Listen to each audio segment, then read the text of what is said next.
আজকের উপকরণ হলো আমি লাইলেন টিকা মাছ ভালো করে ধুয়ে নুন হলুদ মাখিয়ে রেখেছি।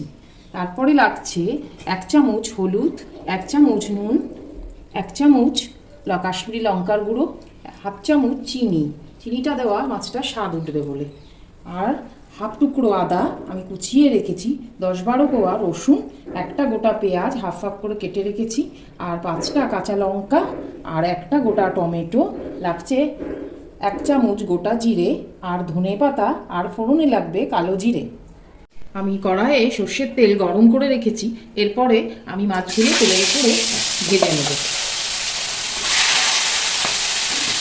আমার কড়াইয়ের মধ্যে মাছ ভাজার তেলটা রয়েছে, ওর মধ্যেই আমি কালো জিরে ফোড়ন দিয়ে দিলাম। তারপরে একটা গোটা পেঁয়াজ কুচিয়েও রেখেছিলাম, সেই গোটা পেঁয়াজটা আমি ছেড়ে দিচ্ছি। এরপরে আমি পেঁয়াজটা একটু নাড়াচাড়া করে তার মধ্যে টমেটোটা দিয়ে দেবো। পেঁয়াজ টমেটো একসাথে ভেজে যাবে, টমেটোর কাঁচা গন্ধটা চলে যাবে। আঁচটা এখন আমি সিম রেখেছি। তারপরে মশলাগুলো কেটে রেখেছিলাম এক এক করে মিক্সির মধ্যে দিয়ে দেবো।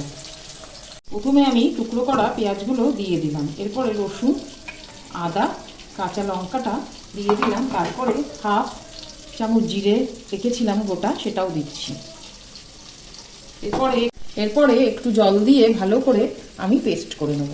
আমার পেঁয়াজ টমেটোটা ভাজা হয়ে গেছে, আস্তে আস্তেই ভেজেছি। এবার আমি আঁচটা জোরে দিয়ে বাকি রসুন, আদা, পেঁয়াজ সবের পেস্টটা আমি দিয়ে দিচ্ছি। ভালো করে নাড়িয়ে নেব আমি। এরপরে আমি বাকি সব গুঁড়ো মশলাগুলো এক এক করে দিয়ে দিচ্ছি। এরপরে আমি হলুদটা দিয়ে দিলাম, তারপরেই নুনটা দিচ্ছি, তারপরে আমি কাশ্মীরি লঙ্কার গুঁড়োটাও দিয়ে দিলাম। দিয়ে এই তিনটে দিয়ে ভালো করে আমি মিক্স করে নিয়ে এরপরে চিনিটা আমি দেবো। এরপরে আমি চিনিটা দিয়ে দিলাম। ভালো করে এটা মিশিয়ে নিয়ে আমি 10 মিনিট এটাকে ভালো করে কষবো। আমার মশলাটা কষে গেছে, আমি কিন্তু 10 মিনিট কষিয়েছি, মশলাটা পুরো তেল ছেড়ে গেছে। এরপরে আঁচটা আমি জোরে দিয়ে জল দিয়ে দিচ্ছি। বেশি আর জল দেব না, এটুকুই জল। এরপরে ঝোলটা ফুটে উঠলে মাছগুলো আমি এক এক করে দিয়ে দেব।